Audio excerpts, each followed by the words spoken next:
2, 3.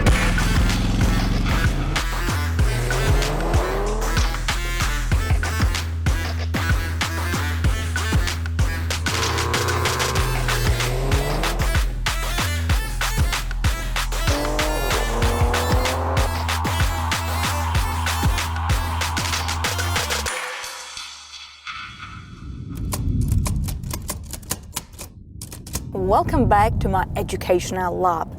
If you have watched 2 of my previous videos, you know we have covered a lot.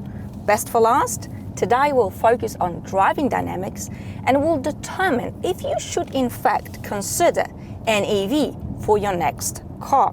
So how do electric cars feel to drive? Well, if you're switching from a combustion engine, right away you'll notice how quiet and relaxing these are, because there's no engine noise.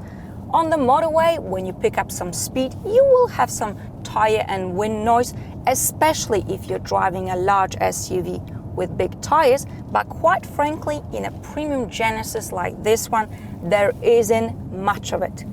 And again, it can all be a little bit too quiet. Think pedestrians, cyclists. The other day, I was going on rollerblades and Tesla came out of nowhere. Dude, why are you trying to murder me? Some men have tried, they just weren't very good at it. Another aspect would be animals crossing the road. Dogs, cats. Okay, we can get carried away and say lizards and ants, but let's just stop right here. You see, these animals are used to hearing engine noise. And because EVs are so fast, by the time they hear your tires, they will probably be dead. Now, some EV fanatics are saying the animals will get used to it. Really? I'm sorry. Is there some sort of a new generation of animals coming in I am blindly unaware of? A little pussycat is sitting and reflecting upon life, thinking, let me adjust my whiskers. Meow, meow, meow, meow, meow, meow, because a new generation of cars is coming. Do you hear yourself? My point precisely. So you see, there are 2 sides to the story when it comes to this wonderful serenity. I know it's a little bit too much for sure. So cold, but we're always coming back for more. It goes in this wicked game, it's all for sure. EVs are fast. They are very fast. You've got instant acceleration. That's because you've got instant access to your torque. And this can be extremely appealing to some.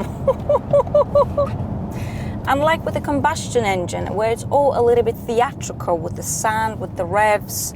Now, don't get me wrong, personally, I do love a nice, juicy V8, better yet, V10. It is absolutely intoxicating.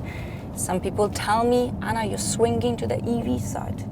That is borderline insulting. But you see, truth be told, most engines sound dreadful. So you won't miss that sound. EVs are one of the fastest cars in the world. Just yesterday, Porsche has launched Taycan GT. That thing goes from 0 to 100 in 2.2 seconds. A moment of silence and disbelief, yep.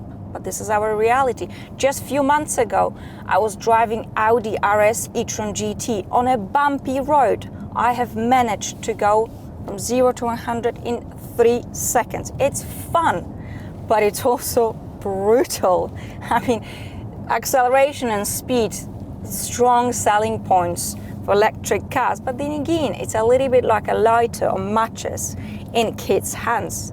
It is dangerous and can potentially be lethal because you don't get that adrenaline buildup that you usually get with a combustion engine.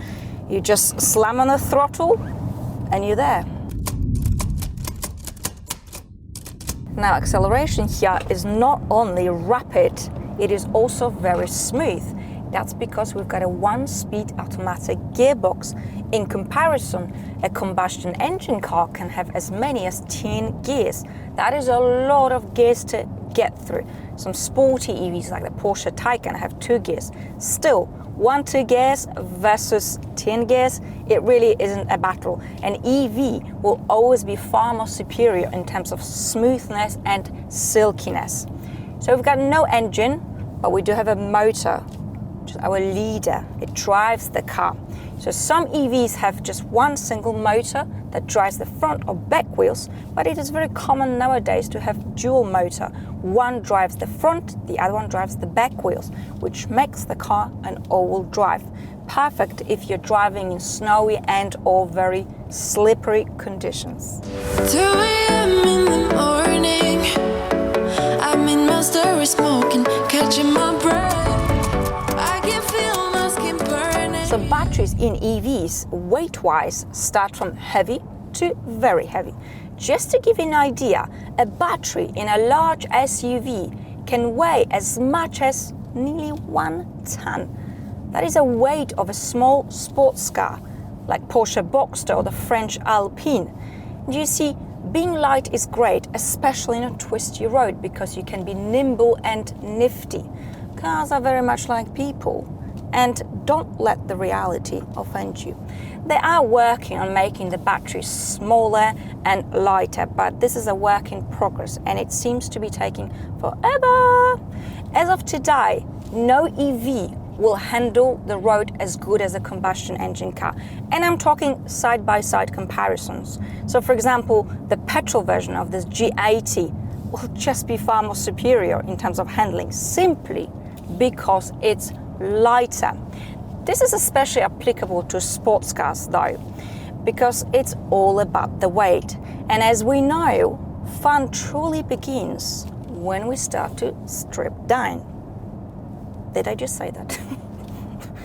I think I did. Oh well, you know what I'm talking about. Okay, let's talk money. So electric cars, generally speaking, are more expensive than diesel or petrol cars. You can get a great deal on a used one, but unless the car model has been on the market for quite some time and you can tell how is the battery going, I'd say it's a bit like marrying on a blind date. I mean, it can be great, but you might soon be up for a battery replacement. You see, in terms of battery life, this just needs a little bit more time to really get an understanding of longevity. I don't like when car manufacturers or EV fanatics are telling you, well, this battery is going to last X number of years. Really? How do you know? The car needs to actually live through the cycle. It's a bit like being 40 and telling you how it feels to be 60. It simply doesn't work. But on a positive note, in many countries, when you're buying an electric car, you get massive government incentives and perks. But just be aware that this is slowly, yet surely, coming to an end. And Germany is a living example of that country, when one day they have simply said, it's over, baby. Right.